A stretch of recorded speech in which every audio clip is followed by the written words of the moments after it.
வேண்பாக்கத்தில் மாவட்ட காவல்துறை கண்காணிப்பாளர் அலுவலகம் அருகே 15 கோடி ரூபாய் மதிப்பில் தமிழ்நாடு மேம்பாட்டு ஆணையம் சார்பில் புதிய விளையாட்டு திடல் அமைக்க அமைச்சர் உதயநிதி ஸ்டாலின் அடிக்கல் நாட்டினார்.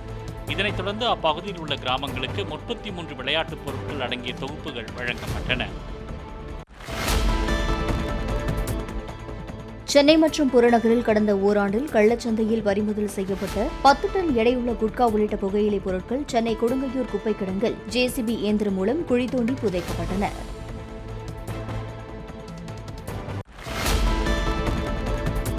கன்னியாகுமரி மாவட்டம் லீபுரத்தில் 2012ஆம் ஆண்டு வீட்டிற்கு மின் இணைப்பு வழங்குவது தொடர்பாக ஏற்பட்ட தகராறில் விவசாயி முத்துராஜ் என்பவர் கொலை செய்யப்பட்ட வழக்கில் தந்தை, மகன் உட்பட 5 குற்றவாளிகளுக்கு ஆயுள் தண்டனை மற்றும் 10 ஆண்டுகள் சிறை தண்டனை விதித்து நாகர்கோவில் கூடுதல் அமர்வு நீதிமன்றம் தீர்ப்பு வழங்கியது. மகாராஷ்டிராவிலிருந்து கோயம்புத்தூருக்கு பஞ்சுபாரம் ஏற்றி வந்த லாரி ஓசூர் சிப்காட் அருகே சர்வீஸ் சாலையிலிருந்து தேசிய நெடுஞ்சாலைக்கு செல்ல முயன்றபோது தடுப்பில் மோதி கவிழ்ந்தது. இதனால் தேசிய நெடுஞ்சாலையில் சுமார் 8 மணி நேரம் போக்குவரத்து நெரிசல் ஏற்பட்டது. லாரி அகற்றப்பட்ட பின் போக்குவரத்து சீரானது. மணிக்கு 130 கிலோமீட்டர் வேகத்தில் செல்லும் வந்தே பாரத் ரயிலின் வேகத்துக்கு ஏற்ப ஜோலார்பேட்டை முதல் பெங்களூரு வரை ரயில் பாதை மேம்படுத்தப்பட்டு வருவதாக தெற்கு ரயில்வே தெரிவித்துள்ளது. இதன் மூலம் சென்னை, பெங்களூரு இடையிலான பயண நேரம் 15 நிமிடங்கள் வரை குறையும் எனவும் தெரிவிக்கப்பட்டுள்ளது.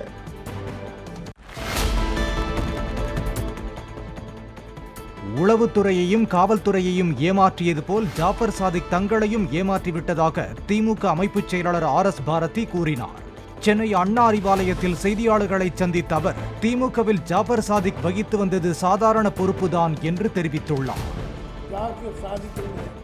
அவர் அரசாங்கத்தை ஏமாற்றியதை போல திமுகவை ஏமாற்றிருக்கிறார்.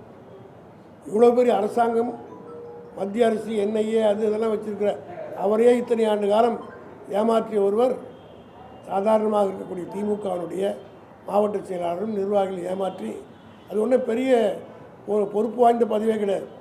ஒரு அணியினுடைய துணை செயலாளர் கூட கிடையாது. செயலாளருக்கு தான் திமுகவில் அதிகாரம். அதில் ஒரு 4-3 துணை செயலாளர் ஒருத்தராக மாவட்ட அளவில் போட்டிருக்காங்க. ஆக எப்படி அரசாங்கத்தையும் மத்திய அரசாங்கம் உளவுத்துறையும் ஏமாற்றினார், அதே போல் நாங்களும் ஏமாற்றப்பட்டோம்.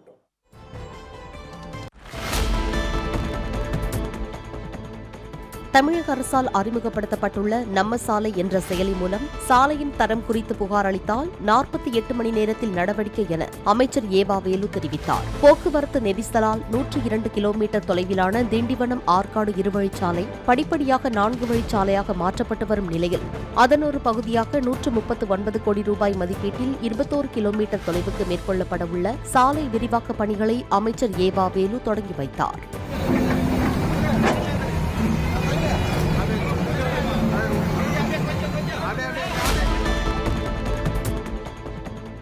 சிவகாசி நாடாளுமன்ற தொகுதி தேர்தல் குறித்து அதிமுக நிர்வாகிகளுடன் ஆலோசனை நடத்திய முன்னாள் அமைச்சர் ராஜேந்திர பாலாஜி திமுகவும் பாஜகவும் கூட்டணியை நம்பி தேர்தலை சந்திப்பதாகவும் அதிமுக மட்டும்தான் மக்களை நம்பி தேர்தலை சந்திப்பதாக தெரிவித்தார்.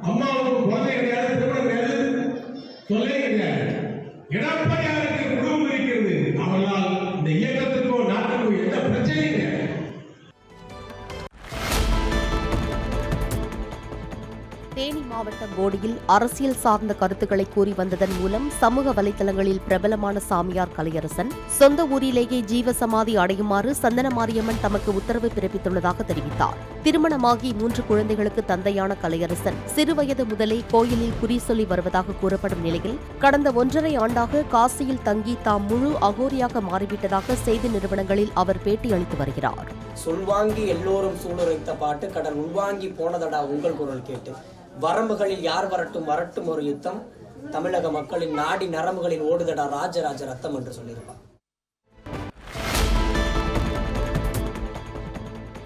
பழனி முருகன் கோயிலில் கடந்த 10 நாட்களில் 1,14,00,000 ரூபாய்க்கு மேல் பக்தர்கள் உண்டியல் காணிக்கையாக செலுத்தியுள்ளனர். இது தவிர 420 கிராம் தங்க நகைகள், 5.25 கிலோ வெள்ளிப் பொருட்கள் மற்றும் வெளிநாட்டு கரன்சிகளும் காணிக்கையாக செலுத்தப்பட்டிருந்ததாக கோயில் நிர்வாகம் தெரிவித்துள்ளது.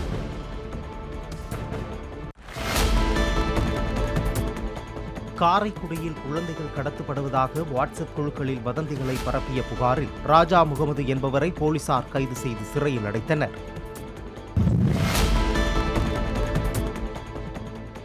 திண்டுக்கல் மாவட்டம் சின்னாளப்பட்டி அருகே தாம் புதிதாக வாங்கிய காரை ஓட்டி பழக நினைத்த விவசாயி ஒருவர் ரிவர்ஸ் கியர் போடப்பட்டுள்ளதை கவனிக்காமல் காரை ஸ்டார்ட் செய்து ஆக்சிலேட்டரை அழுத்திய போது கார் பின்னோக்கி சென்று சுற்றுச்சுவர் இல்லாத கிணற்றுக்குள் பாய்ந்தது. கிணற்றில் 15 அடிக்கு தண்ணீர் இருந்ததாக கூறப்படும் நிலையில் கிரேன் மூலம் காரை வெளியே எடுத்த போலீசார் உள்ளே சடலமாக இருந்த விவசாயி வெள்ளிமலையின் உடலை மீட்டனர்.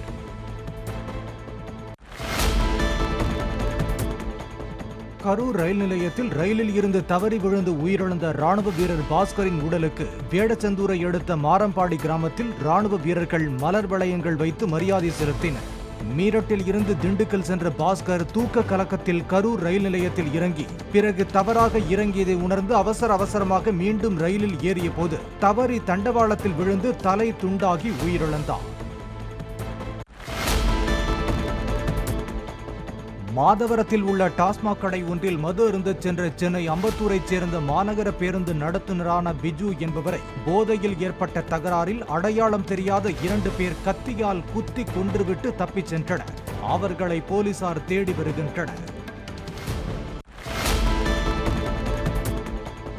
திருவண்ணாமலை மாவட்டம் செய்யாறு அருகே அசனமாப்பேட்டை கிராமத்தில் அங்காள பரமேஸ்வரி அம்மன் ஆலய பிரம்மோற்சவ விழாவின் முக்கிய நிகழ்வான ரத உற்சவம் நடைபெற்றது. ஆயிரக்கணக்கான பக்தர்கள் தேரை படம் பிடித்து இழுத்து வணங்கி சென்றனர்.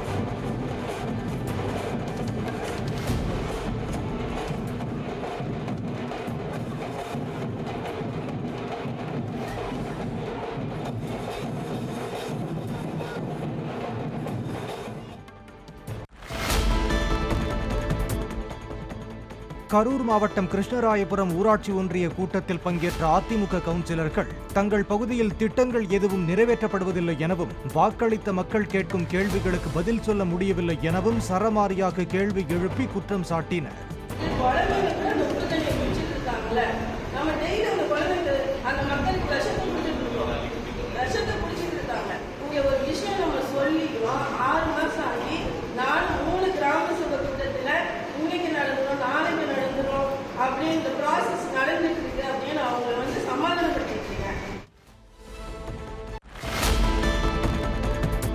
மதுரை மாவட்டம் பெரிய வாகைக்குளம் கிராமத்தில் ஊர் பொதுச் செலவுக்கென பணம் போட்டு வைத்திருந்த பழமையான இரும்பு பெட்டகத்தை தூக்கிச் சென்ற மர்ம நபர்கள் உள்ளே இருந்த சுமார் 12 லட்சம் ரூபாய் பணத்தை எடுத்துக்கொண்டு காலி பெட்டகத்தை ஊரணியில் வீசி சென்றதாக கூறப்படுகிறது.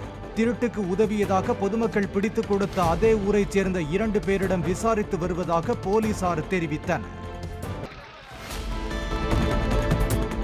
கோவை செங்காளியப்பா நகரில் வசித்து வரும் இரும்பு கடை வியாபாரி மனோகரன் தனது மனைவியின் மரணத்தை அடுத்து சொந்த ஊரான திருச்சியில் தங்கியிருந்த நிலையில் அடையாளம் தெரியாத நபர்கள் அவரது கோவை வீட்டில் கைவரிசை காட்டியுள்ளனர். வீட்டின் பூட்டு உடைக்கப்பட்டு சுமார் 50 சவரன் நகைகள் மற்றும் பணம் கொள்ளையடிக்கப்பட்டிருக்கலாம் என கூறப்படுகிறது. ஒரே நேரத்தில் வீட்டில் நடந்த திருட்டும் மனைவியை இழந்த துக்கமும் மனோகரனுக்கு பேரிடியாக அமைந்துள்ளது.